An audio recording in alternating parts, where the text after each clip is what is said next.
सद्गुरू श्री ब्रह्मचैतन्य महाराज गोंदवलेकर यांचं प्रवचन 8 मे। भगवंताचे अनुसंधान राखावे। फार दिवस वापरून जोडा फाटला की तो दुरुस्त केला तरी पुन्हा पुन्हा फाटतोच। तसेच शरीराचे आहे।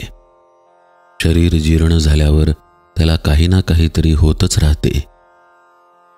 दुरुस्त केलेल्या जोड्यातला एखादा खिळा जर पायाला टोचू लागला तर मात्र त्याला जपावे लागते। तसे आजारपणामुळे मनाला टोचणी लागली तर जपावे आणि त्याचा मनावर परिणाम होऊ देऊ नये। आपल्या आजाराचा, म्हातारपणाचा आपण फायदा करून घ्यावा।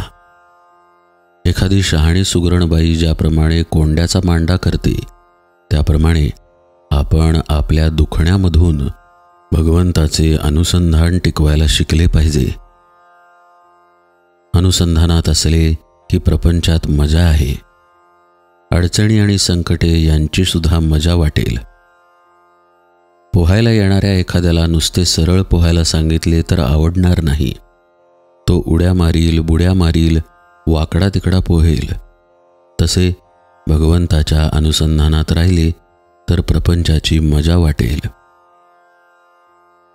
कोणतीही गोष्ट एकदा ओळखली की मग तिची नाही भीती वाटत। विषय जोवर ओळखले नाहीत तोवरच ते आपल्याला त्रास देतात। याकरिता ज्या ज्या गोष्टी होत असतात त्या त्या भगवंताच्या इच्छेनेच होत आहेत ही जाणीव ठेवून वृत्ती आवरण्याचा प्रयत्न करावा। परमार्थाच्या आड आपले आपणच येत असतो। आपली वृत्ती जिथे जिथे वावरते तिथे तिथे भगवंताची वस्ती असते। म्हणून वृत्ती जरी कोणतीही उठली तरी तिथे भगवंताची आठवण केली तर ती चटकन मावळते। आपण नेहमी आपल्या उपास्य देवतेचे स्मरण करत असावे। त्याच्या पायावर मस्तक ठेवावे आणि त्याची अनन्य भावाने प्रार्थना करावी की हे भगवंता, तुझ्या आड येणारे हे विषय तुझ्या कृपेशिवाय नाही दूर होणार। आजवर जगाचा मी अनुभव पाहून घेतला।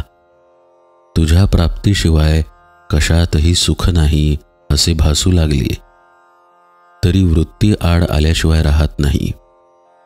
माझ्या अज्ञानाने मी आज स्वतःच्याच आड येत आहे तरी तुझी म्हणजे पर्यायाने माझीच ओळख मला पटावी आणि त्यात मी तुला पाहावे हीच माझ्या जीवितातली शेवटची इच्छा आहे।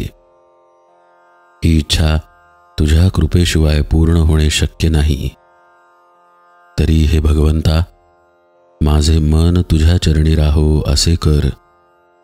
यापेक्षा मला जगात दुसरे काहीही नको। आता मी तुझा झालो। यापुढे जे काही होईल ती तुझीच इच्छा मानून मी राहीन आणि तुझे नाम घेण्याचा आटोकाट प्रयत्न करीन। तू मला आपला म्हण। वृत्ती स्थिर झाली की त्याच्या मागोमाग समाधान येतेच। जानकी जीवन स्मरण जय जय राम।